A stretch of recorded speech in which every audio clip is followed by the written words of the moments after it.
Good day children. In our last video we studied about the lab preparation and properties of hydrogen chloride gas. Today we are going to talk about hydrochloric acid. Hydrochloric acid is prepared by dissolving hydrogen chloride gas in water. I think you already remember that last time I told you that HCl is very highly soluble in water.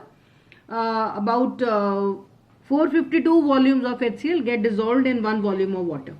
So that is the high solubility of water. When we have to dissolve this in water, what we do is we take a trough and fill it with water. This is water. And with the help of a delivery tube, if we allow HCl gas to enter into this water, this is HCl gas. Because of the high solubility of HCl, what happens is that this, as soon as the water goes in, very soon the HCl gets dissolved in it, and this creates a partial vacuum over here. Now, if we allow this to happen, this HCl, this water in which HCl has been dissolved will keep on rising up, and it will reach the source of HCl gas. Now, this process of rising up in the delivery tube is known as back suction.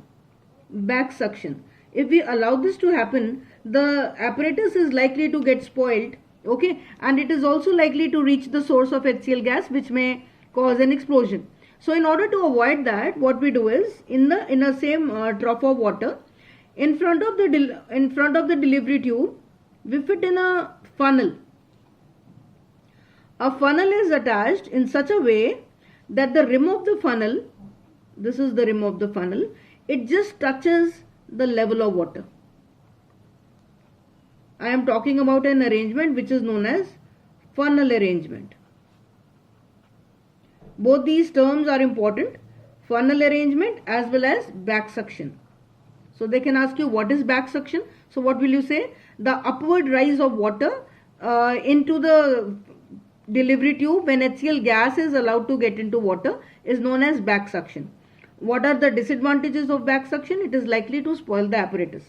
How can it be prevented? It can be prevented by using a funnel arrangement. Now in a funnel arrangement, we still allow HCl gas to enter into water, but this time now it is entering through the funnel.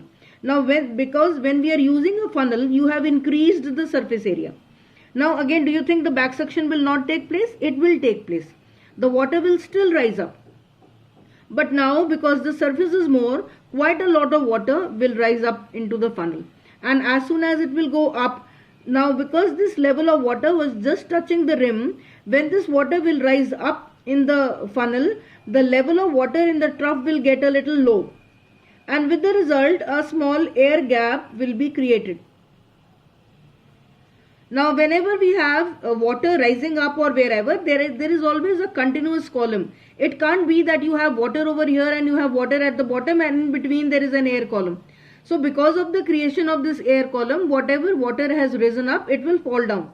Okay, so this will keep happening. The water will rise up, okay, and because of the creation of the air gap, this water will fall down again. It will rise again. Again a air gap will be created and the water will fall down here. So with the result, it will never be able to rise up and reach the source of HCl gas.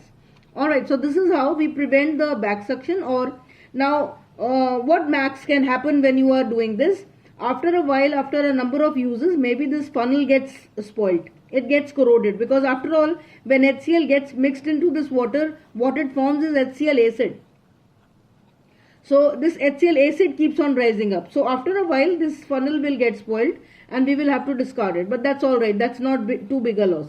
Alright. So how is hydrochloric acid prepared in the lab?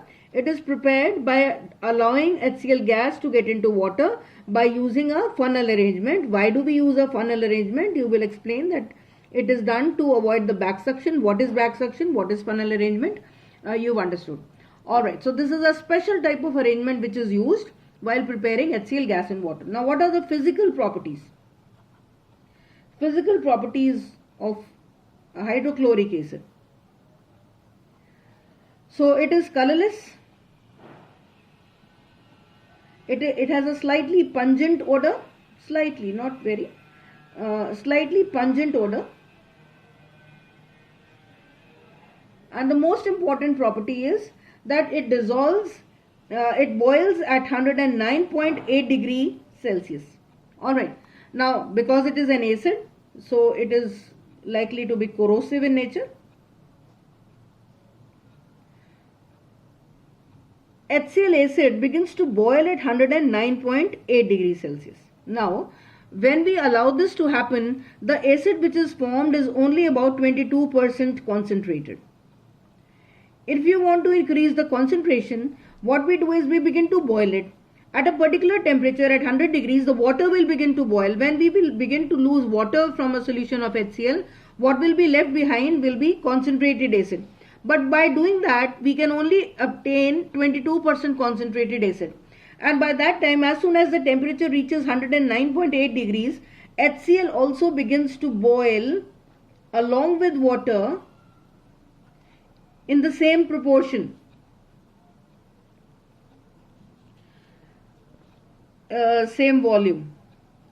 Alright, so that means water and HCl, both of them are evaporating equally. If we allow this to happen, if we continue this to happen, then we are losing on the yield of HCl, which we can't afford to. So that is why further heating is stopped. No further heating is done after 109.8. Why so? Because we don't want to lose on the yield of HCl. So what happens now? This temperature or this mixture of HCl and water at a temperature of 109.8 is known as a constant boiling mixture. It is known as constant boiling mixture. It is also known as azeotrope. Azeotrope. So what is azeotrope or what is constant boiling mixture? It is a mixture of acid and water which boil together. At a obviously for HCl this is the temperature, for a different acid the temperature will be different. But for HCl at 109.8 degrees Celsius, HCl and water form a constant boiling mixture. Both of them begin to boil together. That is why further heating is stopped. This is very important. Alright. Now, then how do we increase the concentration? To increase the concentration further, we add concentrated sulfuric acid. I think you already know that sulfuric acid absorbs all the water. When all the water will be absorbed, then what will be left behind will be only HCl, which we can concentrate as much as we wish to only by adding concentrated H2SO4. Now, so let's talk about the chemical properties of hydrochloric acid. Chemical properties. The first one is that it is monobasic in nature. Monobasic means it will dissociate in a single step. HCl will dissociate into H ions and Cl ions.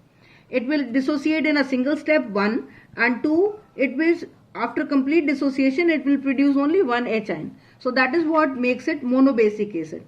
Second, it is acidic in nature. Now HCl will behave like an acid only when it is in the aqueous solution. Aqueous solution means when water is mixed with it. Alright, now water is a polar covalent compound. It is a polar solvent. It ionizes water.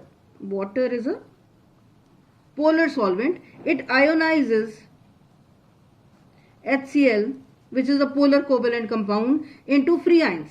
Alright, so it will form H ions and Cl ions. Because of the formation of H ions, it will behave like an acid. Now remember children, HCl gas is a covalent compound. And when it is mixed with water, it will form an ionic compound because it begins to conduct electricity. So it is aqueous solution of water of HCl is acidic as well as an electrolyte. Why I am emphasizing on this? Because if this HCl gas is dissolved in an organic solvent, say toluene, very important, keep this in mind, HCl gas dissolved in toluene is neither an acid and nor an electrolyte. I hope you can explain this, because toluene is a covalent compound, non-polar covalent compound. So because it is non-polar, it will not be able to dissociate HCl, and with the result HCl will not show you displacement of H ion, and it will neither act as an acid nor will it act like an electrolyte. So that means HCl is acidic in nature only when it is dissolved in water, not if it is dissolved in any other organic solvent. Very, very important, very often asked question in the boards. Alright, now we're talking about the acidic properties of HCl. The normal properties which any other acid shows, which we have already done in the lesson of acid basis salts, HCl will also show you the same properties. The first property you've studied is that whenever any active metal is dissolved with an acid, it forms a salt and gives out hydrogen. Okay, let's take the example of, say, zinc or magnesium or iron or any, and dissolve it with HCl. So it will form zinc chloride and hydrogen will be given out, or magnesium chloride and hydrogen will be given out. So this is the first property. We could have taken iron also. I hope you remember that when iron will react with HCl, a lower chloride will be formed. FeCl2 will be formed, not 3. Okay, and hydrogen will be given out. So this is how active metals combine with HCl acid. The second property you have already done, neutralization. Neutralization is when a base is combining with an acid and forming salt and water. So you can take an example of, say, oxide, or you could have taken the example of any hydroxide. So when these combine with HCl, it will form cuprous chloride, lower chloride, and give out water, and ammonium chloride will form ammonium chloride and give out water. So this is neutralization. Either a metallic oxide or a hydroxide on combination with an acid will give you salt and water. The third property is when any carbonate or a bicarbonate will react with any dilute acid, it will form salt and water and carbon dioxide. Okay, so we can take the example of sodium carbonate, or we can take the example of calcium bicarbonate and react them with HCl, dilute HCl. Now this one will form sodium chloride and water, and carbon dioxide will be given out, and this one will form calcium chloride and water, and carbon dioxide will be given out. So either a carbonate or a bicarbonate on reacting with an acid will give you salt and water and carbon dioxide. So on treating an unknown salt with a dilute acid, if carbon dioxide is given out, we know that the salt is either a carbonate or a bicarbonate. But whether it is a carbonate or a bicarbonate, we cannot make out from this reaction. Alright. Then the next property is that it combines with any sulfite or a bisulfite plus acid will give you salt and water and SO2. Alright. So let's take the example of sodium sulfite, Na2SO3, or let us take NaHSO3. When they combine with HCl, they will form NaCl plus H2O plus SO2. Here also NaCl plus H2O plus SO2. So either a sulfite or a bisulfite on reacting with HCl will give you salt and water and SO2.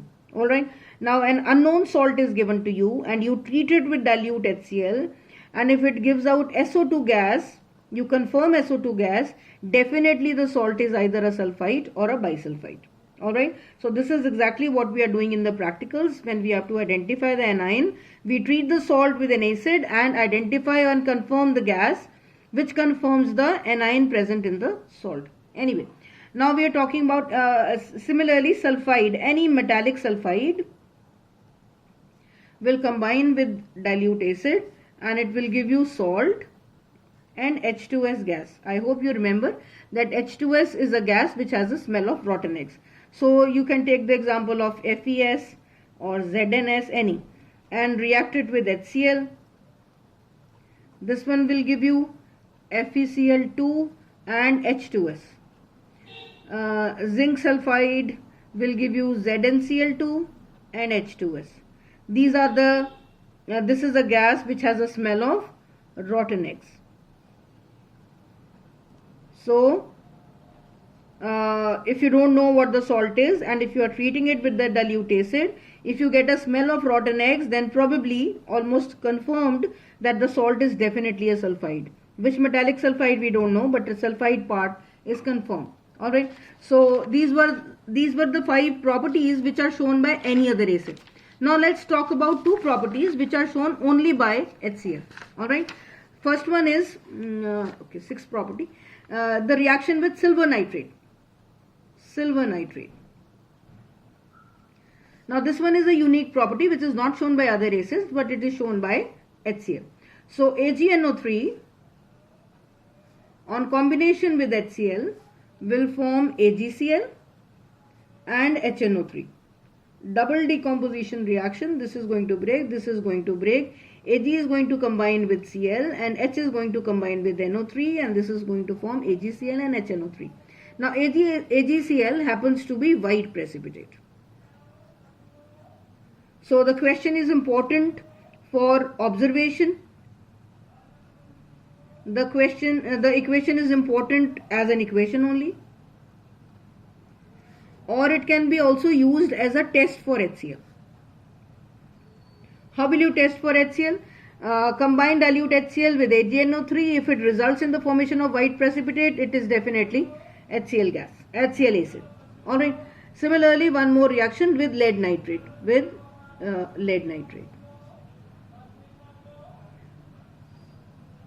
And so I think you follow that we are talking of the nitrates, whether it is silver nitrate or lead nitrate. When it will combine with HCl, it will form lead chloride, which is again white precipitate. It is going to settle down. It is white precipitate, and HNO3 is given out. Now this lead chloride, it is very unique property. It is soluble in hot water. So initially, if it is formed at room temperature, it will form white precipitate, but if we put it in hot water, then it will dissolve. Alright, now one question you will do yourself. You will find out how does HCl, I will write the question, how does HCl react with thiosulfate? So what is thiosulfate? What is its formula? How does it react? And along with this, you will find out yourself that how do we distinguish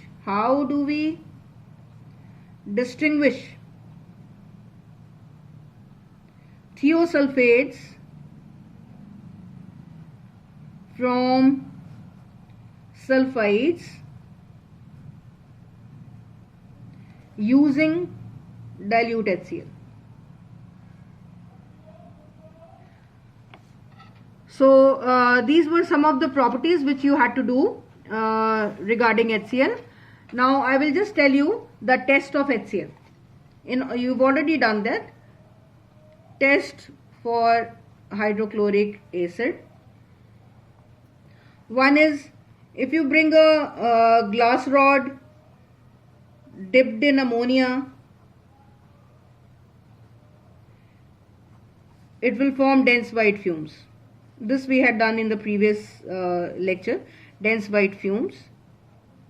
And second is, I've just told you about lead nitrate and silver nitrate. So when it will react with AgNO3, this reaction, it will combine with HCl. It will form AgCl, which is going to settle down as white precipitate. HNO3 you can't make out because this one will dissolve in water. Now this AgCl When it is dissolved, it is insoluble in HNO3, but when it is added to ammonium hydroxide, okay, then it will form, actually you don't need to know what it will form, just remember that whatever is formed, it will be soluble. It is called di.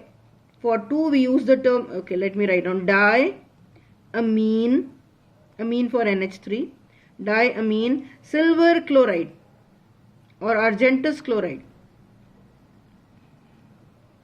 So this is what is formed, and this one is soluble in ammonium hydroxide. You can get a question, name a salt which is insoluble in nitric acid but soluble in ammonium hydroxide. Very important. Insoluble in nitric acid, see, along with nitric acid it is settled down. So insoluble in nitric acid but soluble in ammonium hydroxide. So the answer is silver chloride. Silver chloride is getting dissolved. And similarly, the third property, lead nitrate. With lead nitrate also, if you add it to HCl, it will form white precipitate. You already know the reaction. It will form white precipitate. So these are the 3 tests we can use for hydrochloric acid. Alright children, God bless you.